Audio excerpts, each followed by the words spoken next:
Ya teman-teman, seperti apa yang telah disampaikan tadi, bahwa malam hari ini turun kedatangan teman-teman dari pengacara yang mungkin akan memberikan pencerahan, penyuluhan buku buat teman-teman. Jadi teman-teman di jalan juga bisa tahu. Walaupun ada permasalahan yang akan ditanyakan, nanti sebentar kita akan berkembang di diskusi. Nanti kita akan dengarkan dulu, dan untuk perkenalan nanti teman-teman dari tim OBI akan memperkenalkan secara langsung.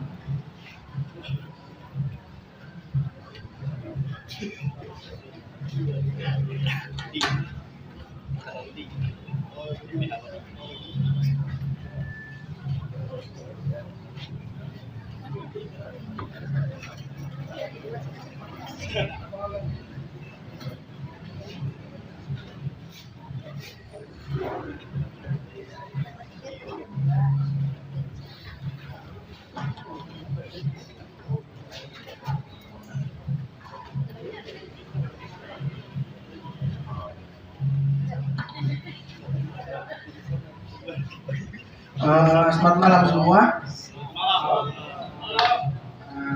Perkenalkan, kami tadi UPH organisasi hukum untuk malam ini kami diundang untuk membawakan materi tentang pelecehan seksual.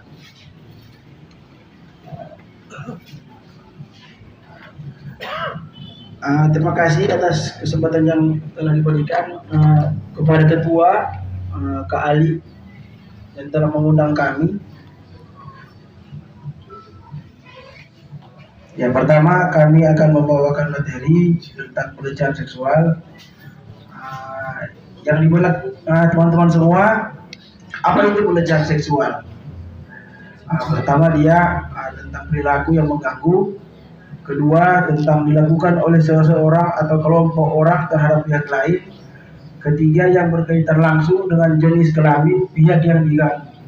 Keempat, untuk menurunkan martabat dan harga diri orang yang sedang diganggu. Kedua, untuk pengertian pelecehan seksual. Seksual yaitu hal-hal yang menyangkut tentang jenis-jenis kelamin, kayak laki-laki dan perempuan. Ada di bahasa tentang harassment, tentang penggangguan ketenangan yang sifatnya tidak diundang oleh subjek yang diganggu. Kedua, tentang leceh. Apa itu leceh? Tentang membuat hal kecil, atau orang Madura bilang itu paterek atau mengejek, yang merendahkan martabat orang lain. Ketiga, tentang pelecehan, serta tentang tindakan yang menurunkan harkat dan martabat. Teman-teman semua perlu diketahui tentang perempuan dan laki-laki sama-sama mempunyai kebutuhan seksual. Apabila pemenuhan kebutuhan tersebut dilakukan atas dasar kesepakatan atau sukarela antara kedua belah pihak, laki-laki maupun perempuan, maka tidak akan timbul permasalahan.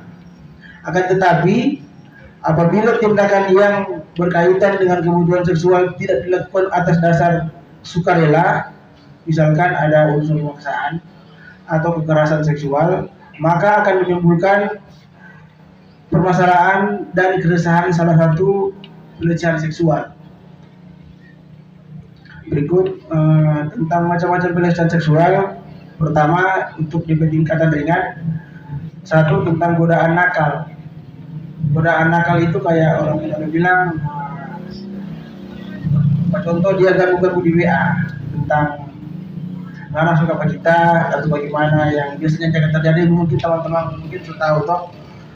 Lalu kedua, tentang ajakan yang bersifat mengajak begitu dah. Padahal ini perempuan ini mau atau laki-laki ini mau. Sejadi kan perempuan itu dia membujuk laki-laki atau sebaliknya. Itu juga tentang pelecehan seksual. Atau ketiga, mengirim gambar-gambar porno atau video porno, itu juga mengandung. Untuk kedua, untuk tingkatan sedang, yaitu kalau sedang baku dekat begitu, biasanya dia goreng di telinga atau dia goreng di sini di tangan, toh atau mungkin dia sapu-sapu di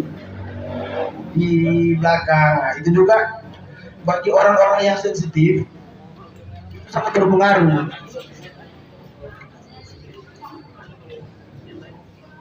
Tiga, tentang tingkatan berat, yaitu tentang perbuatan terang-terangan, atau dia ini orang ini mau cuma dia paksa gitu.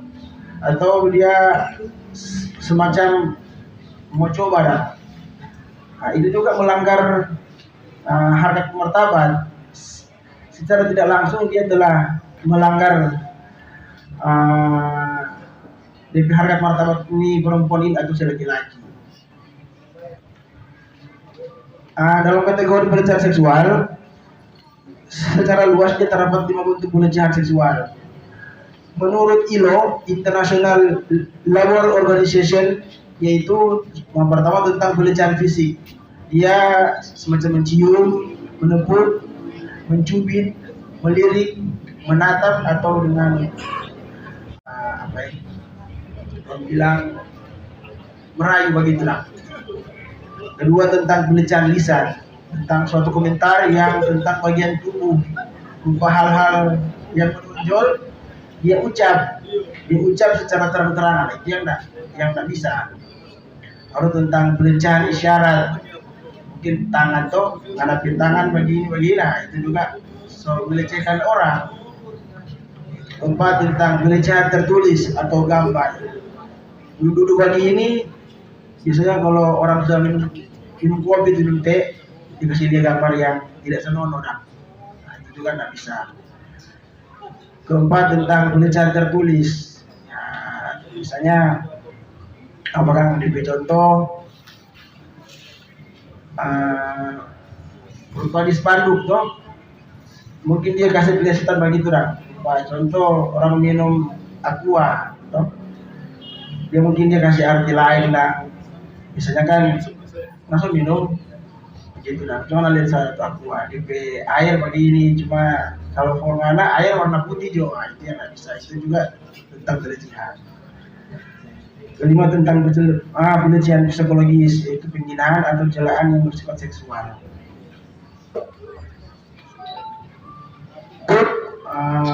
Faktor yang mempengaruhi dari sisi faktor internal, yaitu seksual menurut fisik atau psikolog. Kedua tentang pengetahuan kesehatan reproduksi. Ketiga tentang motivasi. Dari segi faktor eksternal, yaitu tentang keluarga, pergaulan, media massa. Berikut juga ada juga faktor penyebab terjadinya pelecehan seksual pada perempuan. Menurut BKKBN tahun 2012 dapat dilihat dari sudut pandang pelaku, sudut pandang korban, dan lingkungan sekitar. Dari faktor lingkungan, dari segi faktor eksternal, adanya anggapan perempuan sebagai jenis kelamin yang lebih rendah dan kurang bernilai dibandingkan laki-laki. Kedua, ruangan. Jika terdapat ruangan agak tertutup, dia mempermudah terjadinya aksi tindak pelecehan seksual. Jadi rupa kayak begitu, mungkin dia terpikir toh, kita mau tindak bisa. Ketiga tentang interaksi. Penyebab terjadinya pelecehan seksual yang dialami oleh perempuan di lingkungan dapat melalui tiga model teori, yaitu biological model atau model biologis, organization model atau model organisasi, dan social culture model visual budaya. Dari segi dampak psikologis, itu terdapat pelecehan seksual yang berhubungan dengan gejala psikolog mencakup depresi. Orang kalau kena pelecehan seksual dia akan depresi. DP jiwa itu akan terganggu. Dia bisa nggak makan 1 minggu, dan bisa saja dia gangguan jiwa. Karena DP depresi itu dia sudah tahu bikin apa, sudah bawa di jiwa. Depresi yang tidak berdaya, merasa terasing, dia marah-marah nyenak ada depresi padahal dia sembunyi depresi pelecehan seksual, takut, kecemasan dan penyalahgunaan obat, dia bisa berpengaruh di obat. Untuk dampak fisik, dia bisa berakibat sakit, gangguan pencernaan, rasa mual, dan bertambahnya berat badan. Untuk dampak sosial, korban pelecehan seksual bisa terjadi juga di tempat kerja, juga memiliki komitmen yang rendah terhadap tempat kerja, dan korban dengan tingkat frekuensi pelecehan yang tinggi lebih memilih untuk mengundurkan diri dari pekerjaan. Jadi kalau orang sudah pelecehan seksual, kalau dalam ruang lingkungan kerja begitu, dia akan merasa sendiri. Padahal dia dengan teman-teman kantor ini dia berinteraksi. Cuma karena depresi, dia tidak mau, mungkin teman-teman mau tahu, jadi dia kurung sendiri, DP stres, karena dia malu mungkin mau curhat ke teman dia itu kena perbuatan pelecehan seksual.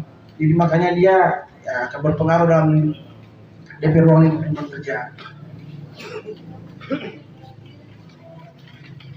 Jadi tentang hukum yang mengatur tentang pelecehan seksual, bahwa pelecehan seksual menyebabkan perampasan pada jumlah hak warga negara, menunjukkan bahwa upaya pencegahan dan penanganan adalah amanat undang-undang.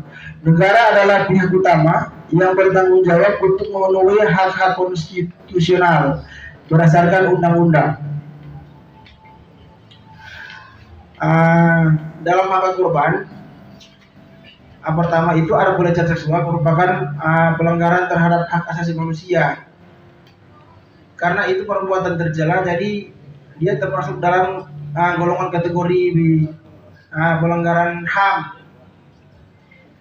dan itu telah dijamin oleh konstitusi Undang-Undang Dasar Negara Republik Indonesia tahun 45. Kedua, secara khusus tindak pelecehan seksual bisa merampas hak korban sebagai warga negara atas jaminan perlindungan dan rasa aman yang telah dijamin di dalam konstitusi pada pasal 28G ayat 1. Karena seringkali lahir dari ketimpangan kekuasaan antara laki-laki dan perempuan, pembiaran terhadap terus berlanjut, pelecehan seksual terhadap perempuan merampas hak perempuan dan warga negara untuk bebas dari perlakuan diskriminatif dan untuk mendapatkan perlindungan dari perlakuan diskriminatif itu diatur dalam pasal 28I ayat 2.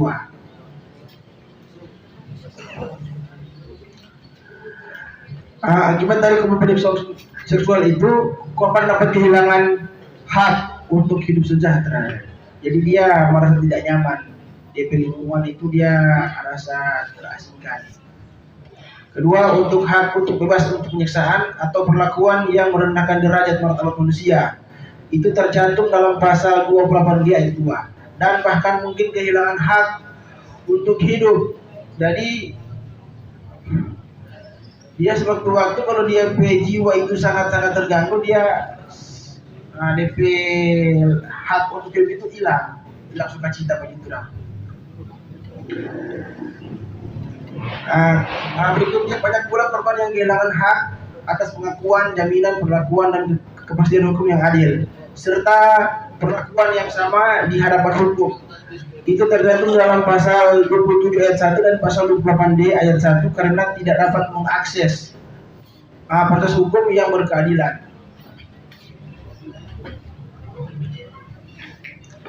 Undang-undang tentang pelecehan seksual pertama, Undang-Undang Nomor 70 Tahun 1984 tentang ratifikasi konvensi tentang penghapusan segala bentuk diskriminasi terhadap perempuan. Kedua, Undang-Undang Nomor 5 Tahun 1998 tentang ratifikasi anti penyiksaan dan perlakuan atau penghukuman yang kejam, tidak manusiawi atau merendahkan martabat manusia.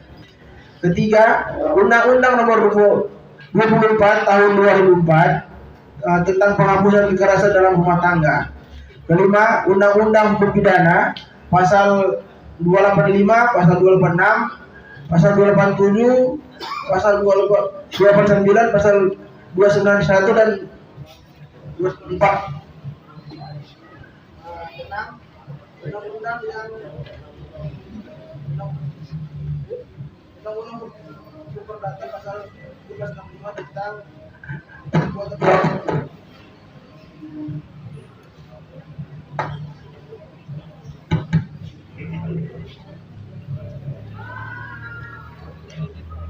jadi apa yang orang mesti lakukan ketika orang mendapatkan pelecehan seksual? Dia pertama, pelecehan seksual ada yang bersifat ringan, yaitu pelecehan seksual bentuk visual dan verbal serta beberapa bentuk fisik yang ringan, misalnya sentuhan, baku senggol. Itu pun kalau ya tiap orang kan beda-beda kan kadar contoh, ada mungkin yang sensitif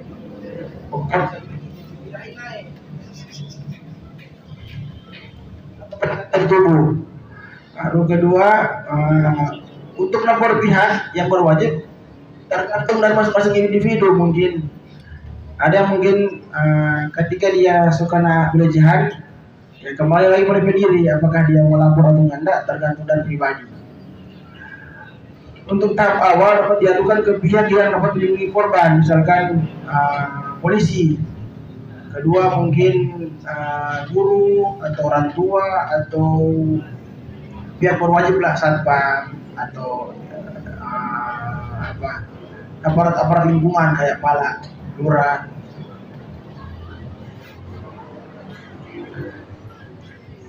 Yang harus dilakukan ketika terjadi pelecehan seksual, yaitu pelecehan seksual berbentuk fisik, dilaporkan ke pihak yang berwajib. Jadi dia harus, ketika orang melapor di pihak berwajib kayak polisi begitu, dia harus buktikan.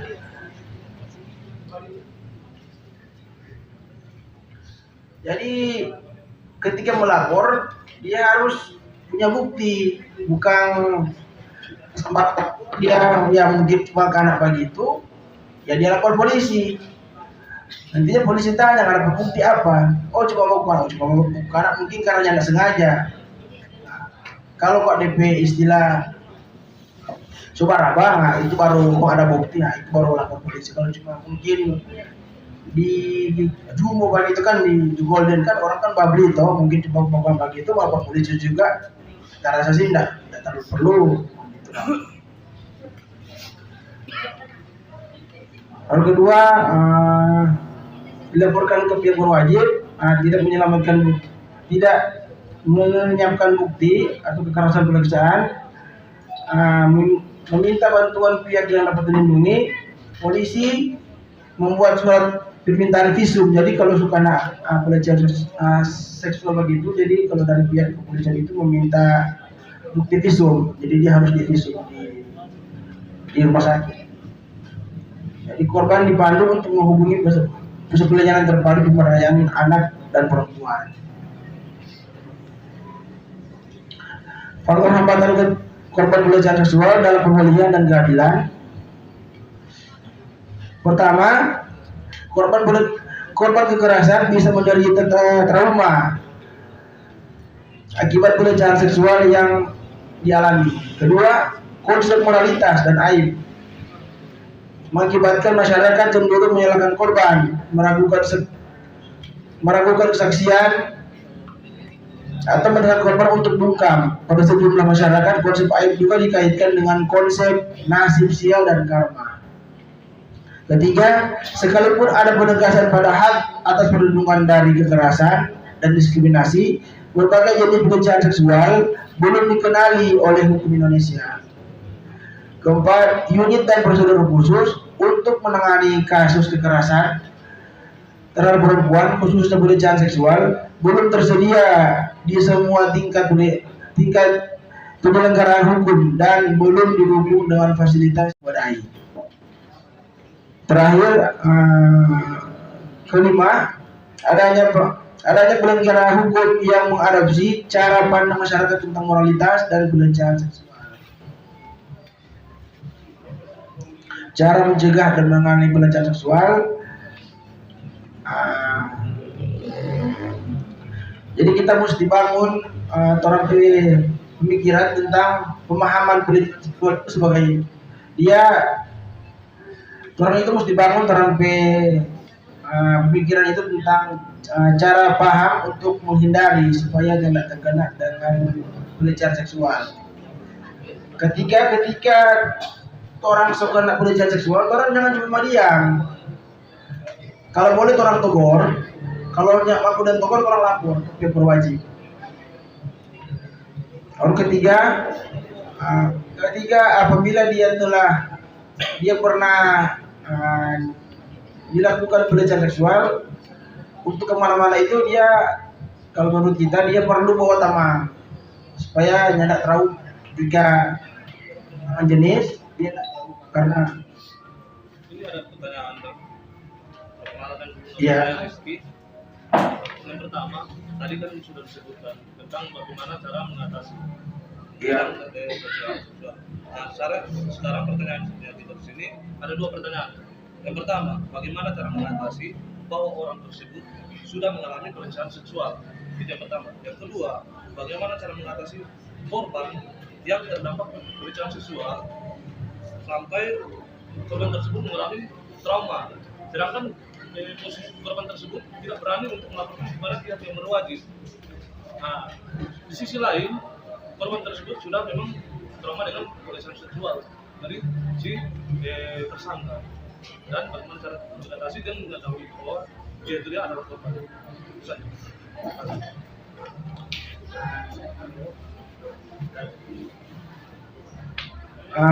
Untuk pertanyaan pertama bisa ditampung dulu. Mungkin ada teman-teman lain yang bertanya tentang materi pelecehan seksual. Ya Pak, siapa?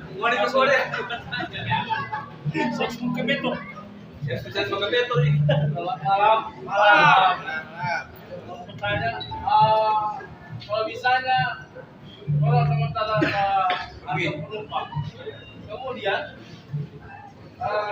si penumpang dengan ditunda, bagaimana reaksinya ini? Kalau misalnya udah Pak kemarin dulu kita dapat pegang ditunda, kita langsung ditahu apa kaki kita.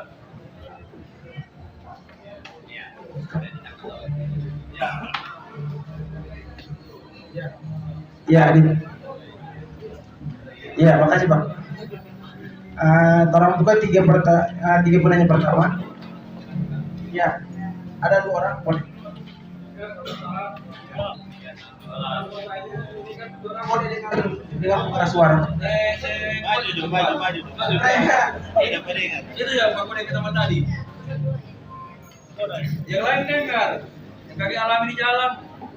Ya, selamat malam semuanya. Mau tanya dan orang kan ini kan ada driver perempuan juga tuh. Ya. Bagaimana dari lembaga hukum menanggapi dan juga dari TK dan menanggapi tentang driver perempuan ini tentang keselamatan, kenyamanan pendriver, apalagi itu sampai tengah malam begitu. Terima kasih. Ada Bro.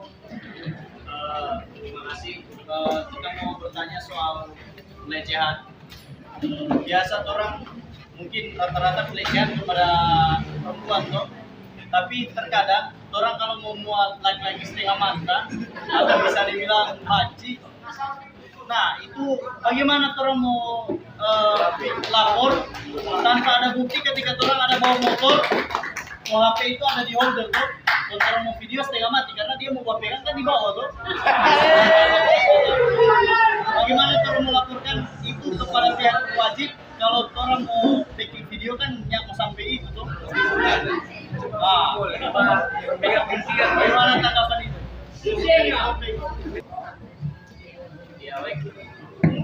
Baik, terima kasih atas kesempatan yang diberikan.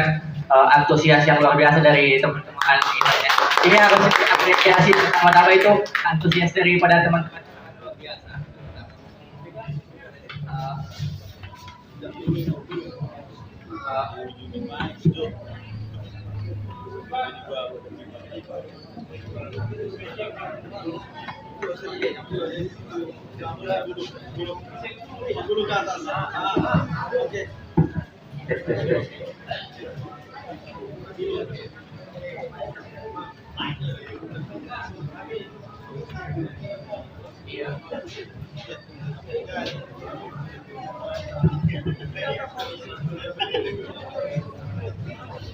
Ya, jadi untuk pertama, pertanyaannya sangat menarik. Pertanyaan pertama itu bagaimana mengatasi bahwa orang tersebut sudah mengalami pelecehan. Sederhananya, pelecehan itu dapat kita jumpai pada setiap lini kehidupan, dapat dimungkinkan terjadi. Bagaimana cara mengatasi bahwa orang tersebut? Pertama, bisa saja kita, bapak-bapak di sini, ibu-ibu, mempunyai anak perempuan. Bagaimana untuk mengetahui anak tersebut telah dilecehkan? Tentunya sebagai orang tua, kita harus melakukan pendekatan terhadap anak-anak kita agar supaya dapat berkomunikasi, karena tanpa kita sadari dengan adanya pelecehan seksual tersebut, sebagaimana telah dijelaskan oleh pemateri tadi, akan mengalami korban tersebut akan mengalami yang namanya trauma. Hal tersebut sangatlah mengganggu aktivitas kesehatan mental ataupun psikis daripada korban tersebut. Jadi bagaimana cara mengkomunikasikan dengan anak kita atau teman-teman kita, sahabat kita, keluarga kita agar mau bersuara atau mengatakan apa yang telah terjadi. Karena pelecehan seksual ini seperti yang tadi disampaikan oleh pemateri, bisa dalam secara langsung pelecehan fisik atau pelecehan melalui chat WhatsApp. Bisa saja juga bapak-bapak di sini, ibu-ibu di sini dalam komunikasi bersama konsumen, pelanggan, ada pelecehan di situ. Hal itulah hal-hal yang tidak dapat kita pungkiri, dapat dimungkinkan. Maka daripada itu cara mengatasinya dengan komunikasi yang pertama. Kemudian sedikit berkaitan dengan pertanyaan yang kedua, yaitu bagaimana mengatasi orang yang sudah trauma. Tentunya dalam memberantas atau menindaklanjuti, mencegah hal ini, kita harus bekerjasama dengan berbagai pihak. Yang pertama, bisa bekerjasama dengan Dinas P3A, perlindungan terhadap anak. Kemudian apabila lebih lanjut, kita dapat melapor kepada LPSK sebagai lembaga perlindungan saksi dan korban. Kemudian yang ketiga, kita dapat membuat laporan kepada pihak kepolisian untuk menindaklanjuti adanya pelecehan seksual tersebut. Karena pada saat ini juga pemerintah telah mengesahkan, perlu Bapak Ibu ketahui bersama, pemerintah sangat serius dalam mencegah hal ini dengan telah mengesahkan yang namanya Undang-Undang TPKS atau biasa kita kenal dengan Undang-Undang Tindak Pidana Kekerasan Seksual. Hal ini tentunya menjadi kabar baik bagi kita semua tentunya. Kemudian bagaimana mengatasi? Tentunya bisa saja dengan pendekatan melalui tokoh agama, tokoh adat, tokoh masyarakat, para tersebut untuk memulihkan atau bisa menghubungi psikolog, menghubungi kedokteran untuk menghilangkan atau memulihkan trauma daripada para korban pelecehan seksual. Mungkin itu yang dapat saya sampaikan pada kesempatan yang baik ini. Mungkin akan ditambahkan oleh rekan-rekan yang lain. Demikian, terima kasih.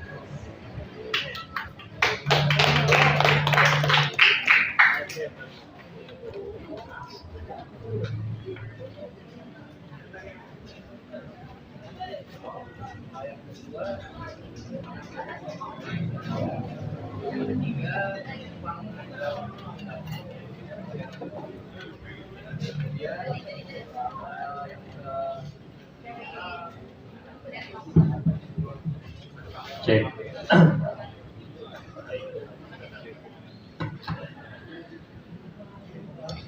Cek. Terima kasih atas kesempatan yang telah diberikan. Mungkin saya input untuk pertanyaan terkait dengan bagaimana untuk mengatasi, kan banyak juga driver yang perempuan.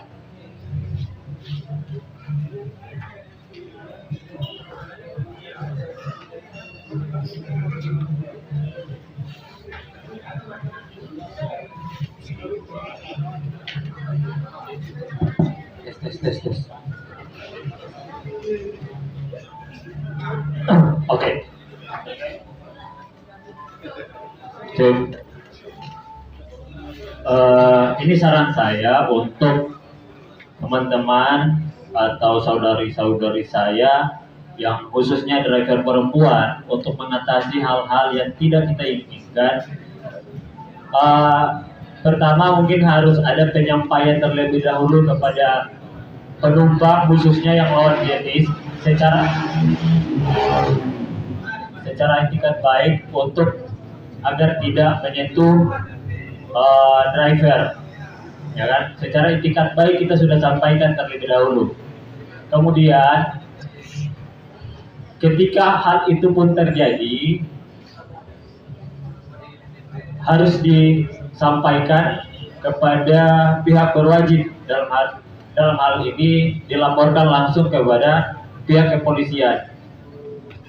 Banyak saya temui dan saya juga diskusi dengan beberapa orang. Ada orang yang takut mengungkapkan bahwa di mana dia telah menjadi korban pelecehan seksual itu karena salah satu traumanya dia itu malu. Itu yang paling mendasar, dia malu. Karena ketakutan untuk dibully dan lain sebagainya itu ada dalam diri dia. Maka dalam hal ini kita sebagai orang yang mungkin di luar pelaku atau korban, seharusnya kita memang menggaungkan untuk menolak hal-hal yang dalam hal ini pelecehan seksual agar semua korban itu mau bersuara. Jadi ya, terima kasih. Karena kalau korban pun tidak dapat bersuara, hal ini kita tidak inginkan akan terjadi kepada anak cucu kita nanti 10-20 tahun ke depan. Kalau korban-korban hari ini tidak mau bersuara, itu akan terjadi terulang-ulang kembali.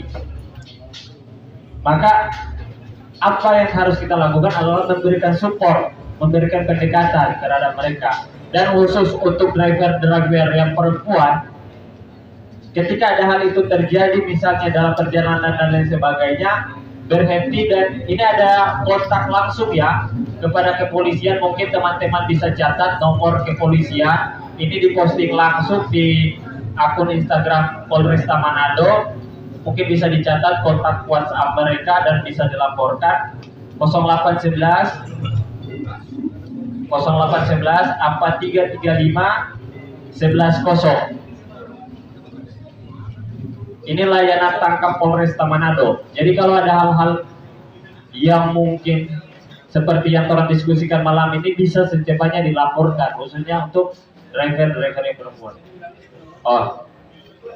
0811 43 35 11 0. Ayo. Ini layanan tangkap Polresta Manado. Nah, mungkin teman-teman driver juga bisa save nomor itu. Jadi untuk kawan-kawan atau untuk saudari-saudari saya yang driver perempuan, kalau dapat penumpang mungkin yang lawan jenis, disampaikan terlebih dahulu agar tidak menyentuh dan memegang dan lain sebagainya, ya kan? Agar supaya kita bisa terhindar dari hal-hal yang tidak kita inginkan. Yang kedua juga kalau bisa, ya namanya juga maksudnya bukan melarang orang mencari, tapi kalau sholat, so'abah, rawan, boleh baku pakai dengan teman-teman driver yang laki-laki untuk baku iko dan lain sebagainya, yang bahasa diri. Agar, karena begini, kalau di mana ada akibat pasti ada sebab, ya kan? Orang so tahu ini lorong, galap dan lain sebagainya, orang masih tiba antar di situ. Artinya orang ini mau cari DP sebab-sebab supaya terpenuhi akibat terjadinya pelecehan, gitu. Nah, hindarilah tempat-tempat yang mungkin rawan dan lain sebagainya. Terus kemudian terkait dengan pegang di pundak tadi, atau sekaligus dengan dalam hal ini apa yang namanya pertanyaan terakhir tadi, setengah mata, Ini bisa dilaporkan juga ketika bapak dan ibu tidak merasa nyaman dengan hal tersebut, ya kan? Karena memang biar sama-sama laki-laki kongso, ya terlewat batas. Orang yang ada, memang untuk kasus pelecehan seksual itu kalau dilaporkan itu yang paling rumit itu di persoalan pembuktian. Banyak kasus yang terjadi, banyak korban yang ada, tapi di persoalan pembuktian ini yang sulit. Ini juga jadi PR bagi kita apabila mengatasi atau mendampingi kasus-kasus tersebut. Karena mau dapat DP bukti saya mati. Dan kalau orang mau naik apalagi sedirana hukum, pokoknya dari DP bukti, mana ada yang mau percaya? Nah, gitu. Dan jangankan di circle lingkungan begini, di sekolah-sekolah juga ada, gitu dah. Nah, sedangkan murid-murid itu pun ada sekolah yang boleh bawa HP, ada yang nyanda. Nah, kalau yang nyanda bawa HP, kalau DP guru bikin macam-macam, nyanda ada bukti, ya kan? Ya mungkin orang bisa dapat bukti lewat visum, ya visum. Baru keterangan saksi, gitu. Harus minimal 2 orang menjadi saksi. Makanya kalau sama dari teman-teman rekor perempuan, kalau semua antar malam dan lain sebagainya, mungkin kan ini sudah dianggap sekeluarga. Nah, jadi teman-teman laki-laki baku itulah untuk menghindari hal-hal tersebut. Karena begini, kawan-kawan, bapak ibu semua, kalau kita tidak mengatasi hari ini, kita tidak akan tahu 10-20 tahun ke depan sampai anak cucu jadi korban atau pelaku. Kalau orang tidak atasi hari ini. Makanya mungkin di sini sudah orang-orang tua, sesibuk apapun orang mencari dan lain sebagainya, sisakan waktu untuk ajak ngobrol anak-anak agar supaya secara mental, secara psikologi mereka jadikan orang sebagai bukan hanya orang tua tapi teman curhat. Kalau ada apa-apa di sekolah, bagilah. Kalau ada begini, bagilah. Supaya orang nyenak kaku. Itu. Mungkin itu saja penyampaian dari saya dari segi moralnya. Mungkin ada tambahan dari senior saya, Kak Yudi, dipersilahkan. Terima kasih. Jawaban yang telah disampaikan tadi, menurut saya itu sudah cukup karena sudah mewakili apa yang jadi pertanyaan kawan-kawan sekalian. Mungkin ada yang masih puas dengan jawaban yang disampaikan tadi, boleh membuat ulang. Ya, Wahyu dulu baru Bapak. Wahyu, cepat. Yang seputar pertanyaan tadi. Kata yang baru. Oh, yang apa boleh. Jadi silakan teman-teman manfaatkan momen ini kadang-kadang.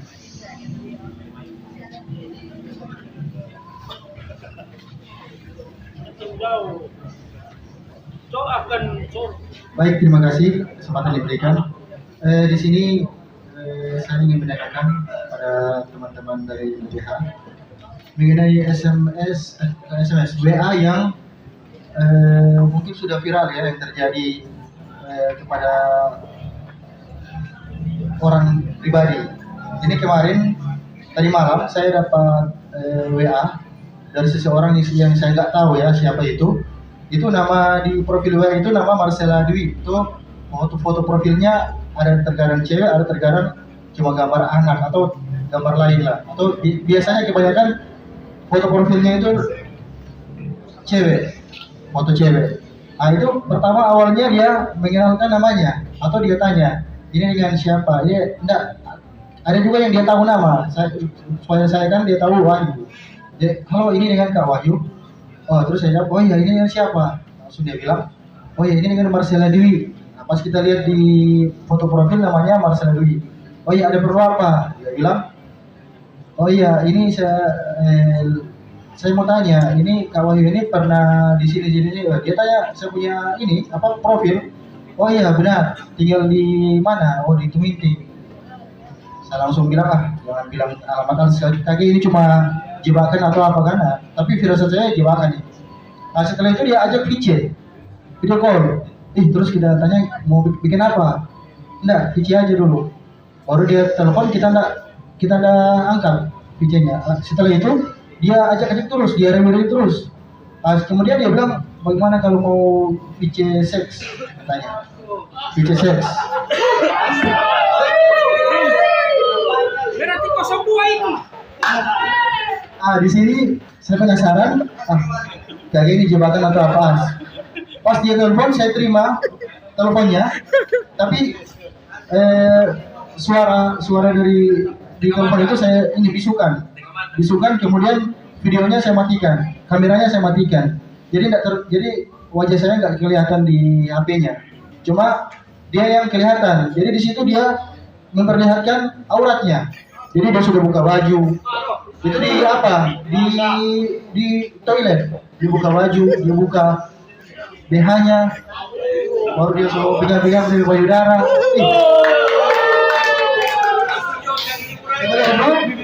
Setelah itu dia hentikan, dia bilang, Kak, mana kakak punya? Dia bilang itu. Aslinya kakak punya. Coba lihat ke kamar mandi. Kalau di kamar mandi bagus, supaya kelihatan sama-sama orang berkuliah. Akhirnya kita langsung bilang ke dia, kurang ajar karena mau jebak kita nggak kan? Tunggu jangan, kita sudah lapor ke tim Resmob, nggak GPS so terbaca. Jadi jangan lari, tim Resmob so segera mungkin ke tempat. Akhirnya diblokir. Dan ini kejadian sudah berapa kali ke HP saya. Nah ini yang jadi pertanyaan, bagaimanakah lembaga hukum itu bisa mengecek ini orang-orang yang ini oknum-oknum yang seperti ini. Nah, kemudian yang kedua, apakah kita termasuk pelecehan seksual ketika kita menerima video tersebut? Nah, karena ada kasus yang kemarin teman saya juga seperti itu. Jadi dia jebak seperti itu, teman saya terima, dalam keadaan teman saya juga buka baju. Dia sudah buka baju, akhirnya dia screenshot, kemudian dia pras, dia minta uang. Kalau enggak dikasih uang, kita mau sebarkan dengan video ini atau ada gambar ini, kamu sebarkan di medsos. Akhirnya dia bilang, kurang ajar begini. Akhirnya dia sebarkan di Facebook. Akhirnya dapat abang juga saya langsung dibully dia di Facebook. Oh, ini tetap abang ini, siapa dia begitu Kang, begini. Akhirnya diusut-usut, ternyata hanya oknum-oknum saja yang menjebak seperti itu. Itu dari saya mungkin yang saya tanyakan. Jadi mungkin bisa dari LBH bisa jelaskan semua. Terima kasih. Ada lagi Om? Satu Om. Jadi dong, buka Om.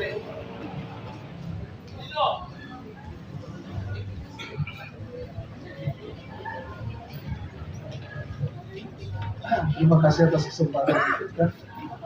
Ini ada pertanyaan menyangkut dengan profesi. Biasa kan kalau di R2, kalau muat perempuan, kan misalnya orang raba dompet, nggak sangka-sangka, karena orang pe pantau misalnya, toh?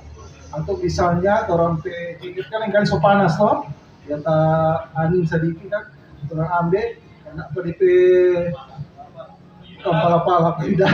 Kepala dah. Nah, itu misalnya yang R2. Kalau R4 misalnya itu cewek kan, kalau orang muat dari spa-spada, kali orang suka-suka dah. Umpamanya misalnya orang tidak mau, bagaimana kok? Orang bilang kok, kalau mana nih mau, kita mau bilang mana pelecehan bagi kita, begitu. Ini pengalaman. Itu dong. Jadi bagaimana itu secara hukum itu? Misalnya dong lapor dah, toh? Itu menyangkut pelecehan seksual. Pertanyaan yang maaf di luar pelecehan seksual gitu. Orang kan ojek juga, apalagi kalau yang Bapak Niki itu rentan sekali mau muat kalau di motor itu orang mabuk. Toh? Misalnya itu orang mabuk itu yang orang muat, kita juga pernah muat, terus dia jatuh. Toh? Sekarang kan LSM gampang panas-panas itu. Oh, pasti juga kalau dilapor ke polisi akan tanya, bagaimana sih SOP-nya kalau orang naik motor? Oh, mau tahu ini mabuk, kenapa dia diikat? Misalnya, dia jatuh mati, berarti kan mau lalai dan menyebabkan orang lain mati. Oh, itu pasal. Saya rasa orang lebih mengerti. Jadi maksudnya itu bagaimana itu dia kalau ada timbul tuntutan, so, ya syukur kalau misalnya orang satu yang dua bilang, oh orang tidak tahu itu dia kalau sampai begitu misalnya, so, kalau mau menghindar. Juga kalau di oto, kalau kita pengalaman, misalnya ini yang naik, ini cuma mencegah. Kalau rampa yang oto, orang naik itu, sangka-sangka kaget tombol itu meninggal. Gitu. Baru misalnya juga kalau yang naik patoran di keluarga misalnya suka naik di rampa ini, kalau dia sakit, minta-minta dia meninggal di oto, orang lapor, juga orang akan rugi yang di rampa itu. Orang akan bolak-balik polisi, pasti ditanyai itu dia. Itu bagaimana itu orang mau hadapi kan secara hukum? Karena ini pas orang hukum kan, tidak paham. Cuma itu, terima kasih.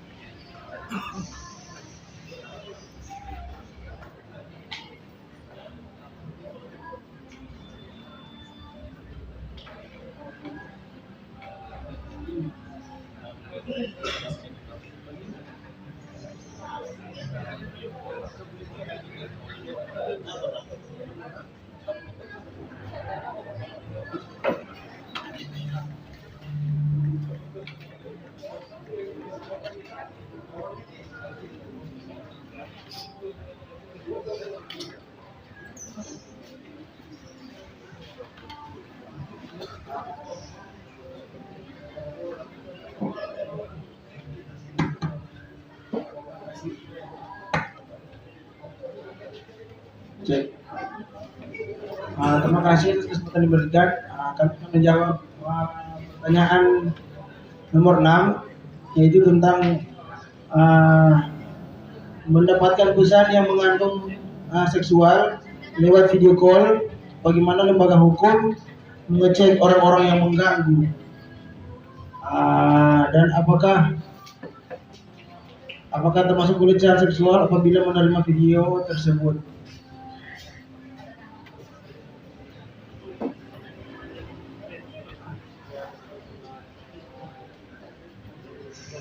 Jadi dari kami lembaga hukum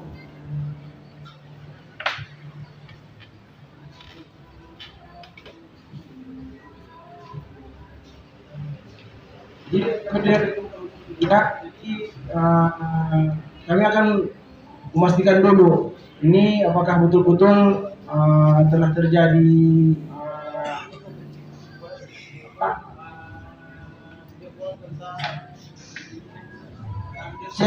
pengatur seksual. Baru kedua tentang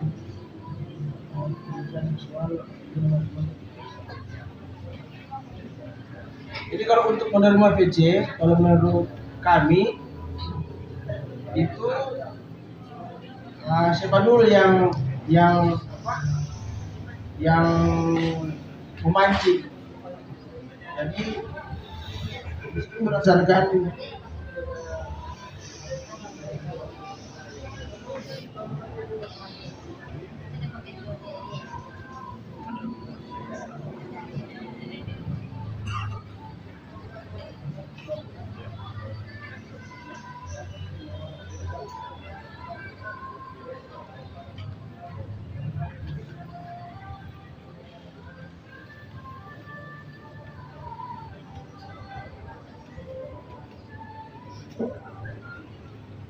jadi yang harus dilakukan ketika terjadi pelecehan seksual yaitu sebaiknya melapor ke pihak berwajib, tapi itu tergantung masing-masing. Gitu. Kalau mungkin dari segi perempuan, mungkin apabila dia merasa terganggu, ya sebaiknya melapor ke pihak berwajib. Dan di tahap awal mungkin dapat disampaikan terlebih dahulu mungkin ke orang tua atau ke aparat lingkungan begitu. Kurang lebih.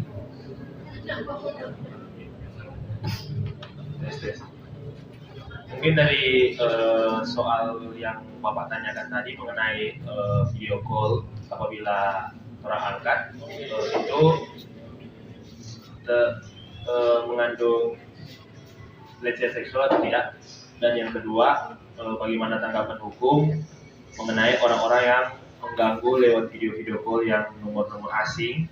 Dan yang ketiga, apakah cuma itu?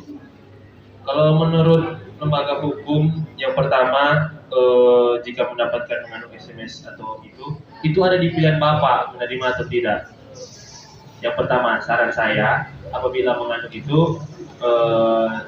jangan sembarang diterima. Mungkin ini dari Bapak cerita tadi juga yang kita tangkap itu kayaknya lebih motif untuk menyebarluaskan mengenai torang pe aurat. Jadi dibebasakan torang dijual. Apabila torang menerima itu konsekuensi. Cuman ini lebih tepat untuk perempuan. Apabila yang menerima video call itu alangkah lebih baik dihindari. Dan kalaupun menerima video itu tergantung dari individual apabila merasa dilecehkan atau tidak. Karena dalam pelecehan itu yang terjadi apabila dua-dua menyukai, berarti itu tidak termasuk dalam hal pelecehan. Mungkin dari saya dan akan dilengkapi dari teman saya. Iya, terima kasih. Berbicara mengenai video call seksual, hal ini menurut saya merupakan kejahatan di dalam dunia maya atau kejahatan yang menyangkut dengan teknologi informasi. Dan mengenai kejahatan teknologi informasi telah diatur di dalam Undang-Undang ITE, Undang-Undang Nomor 11 Tahun 2008, sebagaimana telah diubah dengan Undang-Undang Nomor 19 2016. Ya, Undang-Undang Nomor 19 Tahun 2016. Tepatnya dalam pasal 27 ayat 1 disebutkan barang siapa yang menyebarkan atau mentransmisikan, mendistribusikan muatan asusila dapat dipidana. Tepatnya dalam pasal 27 ayat 1. Dan perlu kita ketahui asusila sendiri termasuk ke dalam hal pornografi yang ancaman pidananya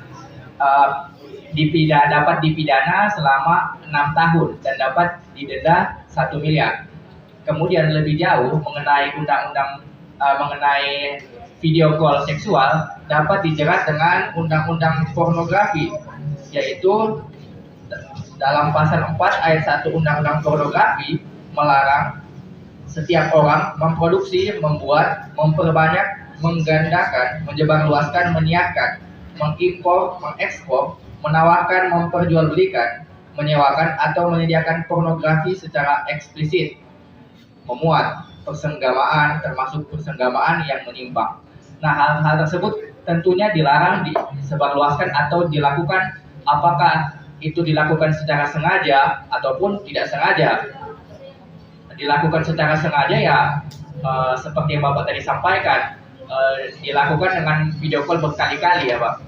Kemudian di sini Bapak mungkin sebagai orang yang tidak sengaja untuk membuka video call tersebut karena sudah berulang kali, maka sebagaimana telah disampaikan oleh rekan saya tadi, harus diperiksa lebih jauh mengenai asal mula adanya video call tersebut untuk dibuktikan nanti di pihak kepolisian mengenai siapa, apa akibat, apa sebab dilakukan video call tersebut, apakah ada chat-chat sebelumnya. Jangan sampai mungkin telah ada pembahasan seksual di atas sebelum-sebelumnya sehingga mengajak untuk video call, kan kita tidak tahu apakah dia dapatkan nomor kita dari nomor pelanggan, terus kita melakukan obrolan chat terlebih dahulu kemudian dilanjutkan di WA, itu kita tidak tahu. Jadi harus diperiksa terlebih dahulu mengenai hal lebih lanjut untuk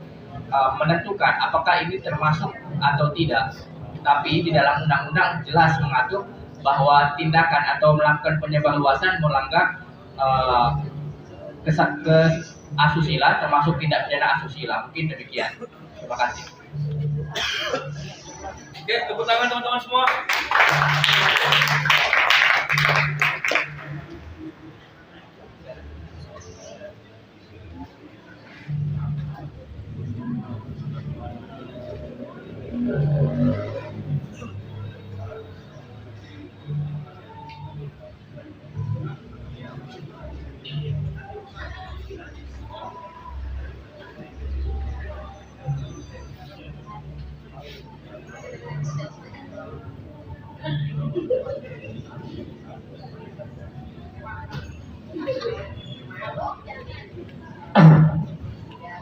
Baik,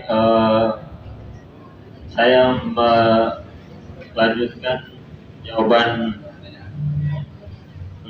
pertanyaan yang ke-7 ya, terkait dengan ketidaksengajaan kalau terombak ambing dan lain sebagainya. Ini kalau dalam sisi kronologi, alangkah baiknya biar cek nanti dia seturun Jo, baru Bapak di belakang. Cuma kalau dalam unsur ketidaksengajaan, ya kan, yang penting penjelasan atau keterangan yang diberikan itu jelas bahwa tidak ada, kan beda. Kalau seulang-ulang kali, ini susah aja, nah gitu.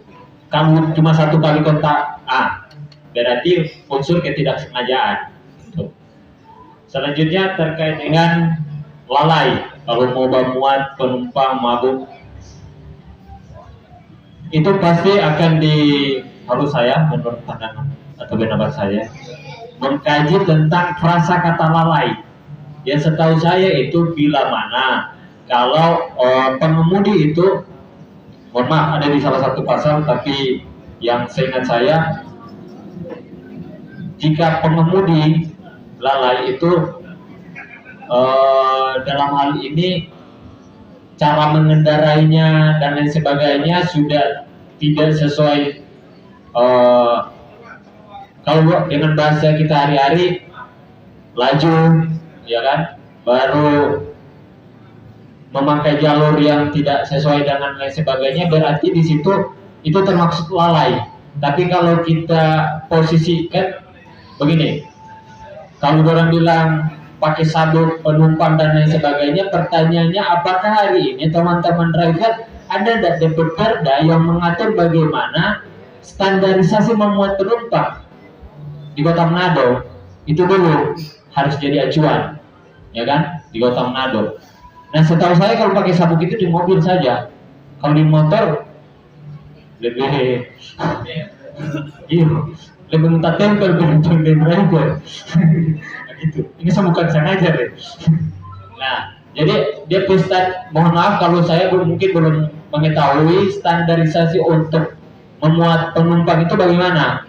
Itu dia dulu. Kalau ada perda yang mengatur itu, dia lebih bagus agar driver bisa mengacu di perda tersebut, ya kan. Kalaupun di motor harus pakai sabuk, nah pertanyaannya ini sabuk ini mau pasang di mana? Gitu. Di motor di posisi mana? Pasang pada di belakang.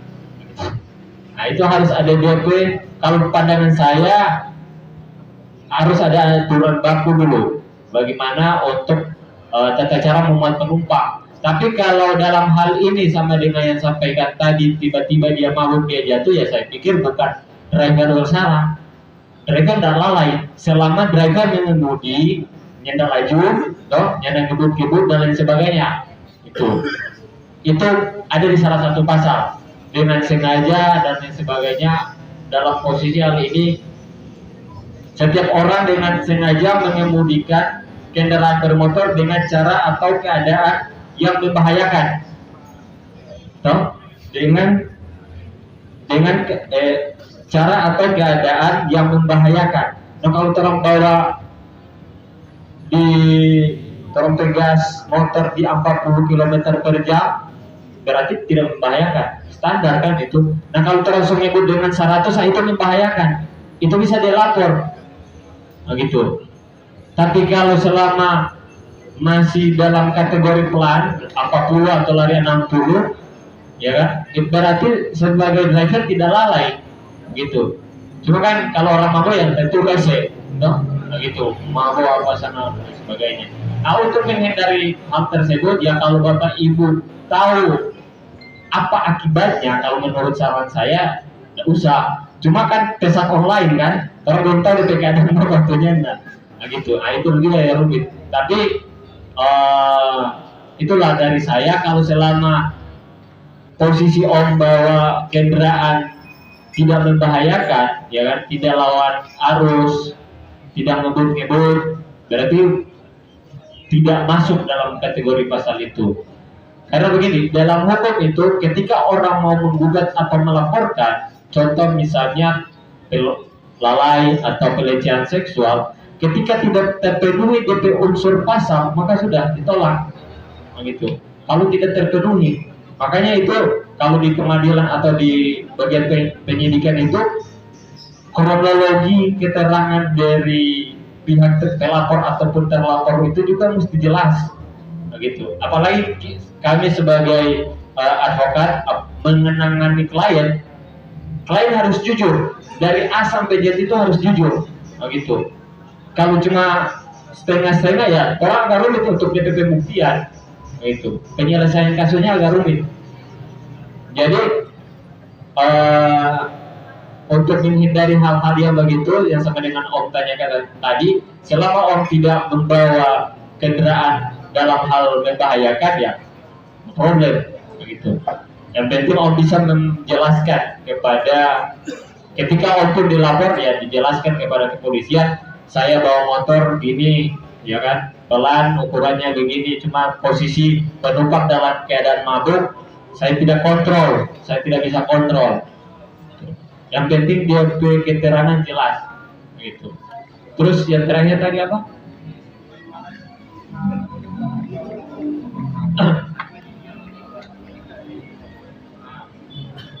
Kayak kalau sama juga dengan yang tadi mobil, ya kalau orang bawa kan, contoh misalnya driver yang mobil, ya kan, bawa orang sakit udah koma, ya kan, selama orang tidak membahayakan nyawa orang lain dong yang ada di dalam oto, ya menurut saya itu tidak jadi persoalan, gitu.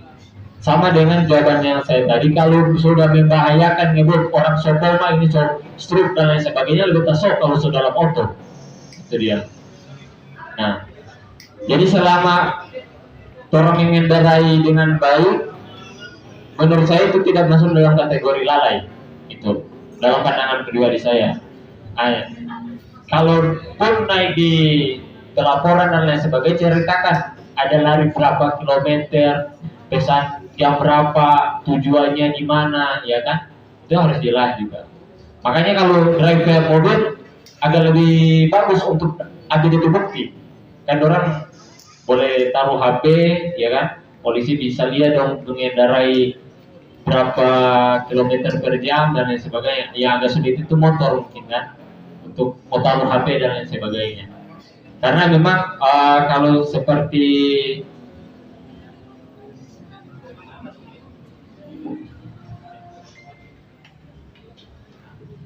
sama seperti video ataupun gambar itu jadi petunjuk sebentar nanti ketika ada laporan, gitu.